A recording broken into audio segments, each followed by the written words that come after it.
Très rapidement, j'ai voulu intégrer les fouilles subaquatiques en me rapprochant de Luc Long, qui est conservateur en chef du patrimoine et qui travaille au DRASM, qui est le département des recherches archéologiques subaquatiques et sous-marines, qui fait partie du ministère de la Culture.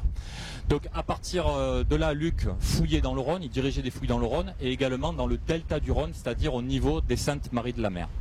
À ce moment-là, il n'y avait pas vraiment de cellules subaquatiques. Il s'agissait juste d'une collaboration entre le musée et le DRASM.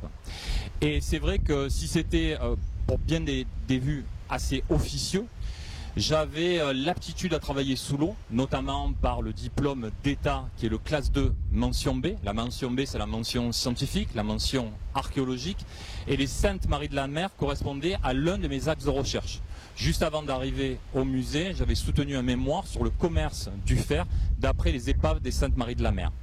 Et puis dans tous les cas, l'ensemble des objets exhumés par Luc Long, dans le Rhône ou aux Saintes Maries de la Mer, étaient dévolus au musée. Donc que je participe ou pas aux fouilles, j'avais en charge l'étude de ce matériel.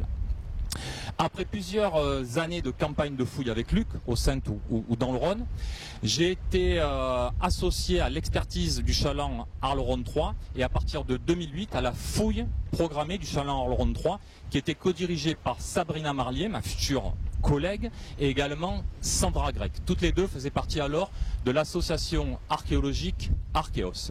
Et je pense que c'est à partir de là que la cellule subaquatique a commencé à exister auprès de nos élus. Je pense en particulier à un mécénat que j'avais obtenu grâce à une entreprise d'archéologie, Straticoncept, qui nous avait doté en équipement vidéo. Donc là, il s'agissait, pendant ces fouilles, de faire une médiation vidéo des fouilles sous-marines. Donc à l'aide d'une caméra embarquée, on transmettait au public les fouilles en direct. Donc avec cette médiation, on était passé de 20 personnes au début à plus de 150 personnes. Donc face à cet engouement, la presse avait pris le relais, presse au début locale, ensuite régionale et après nationale. Autrement dit, d'une petite opération de médiation, on était passé à un vaste plan de communication qui a permis de nous faire connaître au niveau du musée, des Arlésiens, mais encore plus important pour nous, au niveau des élus du département. C'est à partir de là que la cellule subaquatique, même si à l'époque j'étais le seul dans cette cellule, a pu exister aux yeux de nos élus. Après, un petit peu plus tard, c'est surtout l'exposition César Le Rhône pour mémoire qui s'est tenue entre 2009 et 2010 au musée, qui a connu un énorme succès. On a accueilli en effet plus de 400 000 personnes.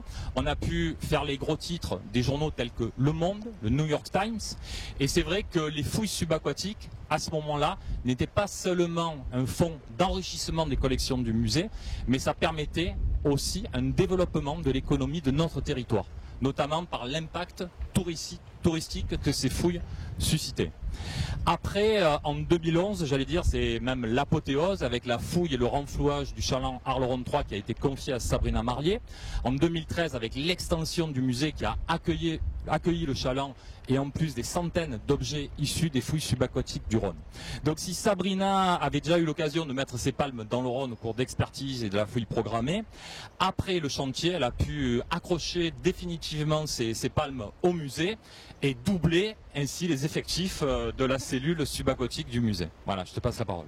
Merci. Oui, c'est vrai. C'est vrai que je suis arrivée au musée, j'ai rejoint les équipes du musée en 2011 pour assurer la responsabilité scientifique de la fouille de l'épave Arles-Rhône 3 et la coordination de l'opération de la fouille au musée.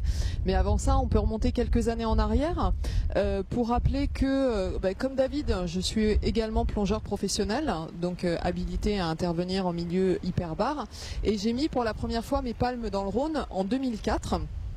C'était important, c'était avec David, c'était mon binôme et une plongée au cours de laquelle j'ai absolument rien compris puisque j'étais plutôt habituée aux eaux de Méditerranée et le Rhône est vraiment on va dire un milieu d'intervention très particulier. Donc j'ai pas compris grand chose cette année-là, j'ai rien vu on va dire des objets archéologiques qu'on pouvait trouver dans le fond du Rhône. Mais il n'empêche que c'est cette année-là que l'épave Arles-Rhône 3 a été découverte. Et j'imaginais pas à ce moment-là quelle aventure on allait vivre ensemble avec David et toute une équipe, puisque en 2006, j'ai été amenée à conduire une expertise sur cette épave pour en déterminer quel était le type, la chronologie, l'état de conservation. Et puis, comme l'a dit David, ensuite en 2007 et surtout en 2008, on a commencé une fouille programmée avec une toute petite équipe, donc fouille dont j'avais la responsabilité d'opération. On était en codirection avec David et une autre collègue, Sandra Grec, de l'association Archaeos. Donc petite équipe de 1 mois par an de bénévoles et on avançait progressivement sur l'épave et jamais on n'aurait imaginé un jour sortir cette épave pour la présenter au public. Et c'est arrivé en 2000, la décision a été prise fin 2010 par le département, le conseil départemental des Bouches-du-Rhône, parce que comme David l'a rappelé, à ce moment-là on est dans la période de l'exposition César qui connaît un très grand succès et on est surtout dans la perspective de 2013 où Marseille et sa région allaient être capitale européenne de la culture. Donc à ce moment-là, eh bien, j'intègre les équipes du musée en 2011 comme chargée de mission pour assurer la suite de la direction scientifique de la fouille et surtout assurer la coordination de toute l'opération de fouille, renflouage, restauration et présentation de l'épave au sein du musée départemental Arlantique. C'est une opération donc qu'on a co-dirigée avec David et aussi avec 2 autres collègues d'Ipso Facto, Sandra Grec, Mourad El Amouri et un autre collègue d'une autre société privée au Cannes qui s'appelle Benoît Poinard. Et c'est une opération qui a réuni sur le terrain une 40aine de personnes avec des institutions publiques que sont le DRASM, donc David l'a rappelé tout à l'heure, le DRASM, le département des recherches archéologiques subaquatiques et sous-marines, également donc le CNRS, l'université et l'atelier Arc Nucléaire. On était également associé à des entreprises privées, donc je l'ai dit, ipso facto au Cannes, et une entreprise de restauration arlésienne qui s'appelle Acoros. Donc au terme de cette opération qui a été un grand succès, puisqu'en 7 mois on a réussi à sortir le chaland du Rhône, mais également plus de 4000 objets qui sont aujourd'hui conservés au musée et pour certains présentés dans la nouvelle aile du musée. Suite à ça, eh bien, à partir de 2012, David et moi, on s'est consacré, on va dire, au travail classique de tout archéologue, qui a été de produire le rapport de fouille de l'opération, de commencer à travailler sur l'étude du mobilier des objets qui étaient sortis du Rhône, et également à faire des publications scientifiques pour communiquer auprès de nos pairs, des chercheurs scientifiques, et également auprès du grand public, donc par le biais de publications, de conférences, également de colloques. Et comme ça, avec David, depuis 2012, on continue à voyager à travers l'Europe pour présenter cette grande opération. Donc du point de vue du terrain, depuis 2011, on est retourné une fois dans le Rhône, en 2014, sur une autre épave de chaland romain qui s'appelle Arles-Rhône 5. Et à la suite de ça, depuis 2015, je participe à des chantiers sous-marins qui ont lieu à Fos-sur-Mer et qui se déroulent dans le cadre d'un programme collectif de recherche qui est dirigé par le DRASM, la métropole d'Aix-Marseille, l'université Aix-Marseille et la société Ipso Facto. Et pourquoi Fos-sur-Mer et pourquoi le musée est intégré à ce programme? Tout simplement parce qu'à Fos, à l'époque romaine, se trouve le port maritime d'Arles. Donc ce sont des problématiques qui nous intéressent directement et donc je collabore à cette fouille en tant qu'encadrant des fouilles, mais également de par mes thématiques de recherche qui portent sur les navires et la navigation dans l'Antiquité, à l'époque romaine et dans cet espace particulier qu'est le delta du Rhône.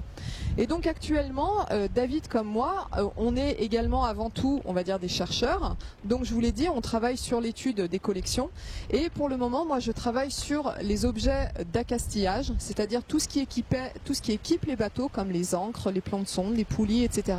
qu'on a trouvé aux embouchures du Rhône, mais également dans le Rhône, et donc dans la perspective de mieux connaître, on va dire, cet espace de navigation et la circulation. Donc une grande partie de ces objets proviennent du Rhône, et donc c'est normal puisque les bateaux circulaient, et on trouve également énormément d'objets qui ont trait au commerce et aux échanges, et ça c'est la partie de David. Tout à fait. Actuellement, on travaille à peu près sur 900 mètres cubes d'amphores et de céramique. Donc 900 mètres cubes, c'est de nombreux partenariats qui sont établis avec différents labos du CNRS, différentes universités françaises et étrangères. Au total, on doit être à plus de 60aine d'articles scientifiques, des monographies également. Donc à partir de ce socle scientifique, nous on est quand même des archéologues territoriaux, on doit le restituer au public, que ce soit par l'intermédiaire de mallettes pédagogiques, de conférences comme tu disais Sabrina, et également d'expositions. On va endosser à ce moment-là le rôle de commissaire d'exposition. Ça a été le cas pour une petite exposition de dossier sur l'accastillage, lever l'encre, c'est ça. J'avais fait également une petite exposition dossier sur le chaland Arleron 3 avant le levage, et ça peut être également des expositions de plus grande envergure, comme c'était le cas l'été dernier, avec l'exposition On n'a rien inventé au musée d'histoire de Marseille.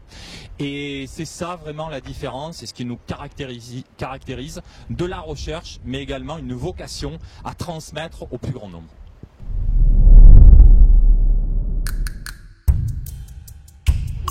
Donc depuis une trentaine d'années qu'il y a des fouilles dans le Rhône, elles portent presque exclusivement sur la rive droite du Rhône.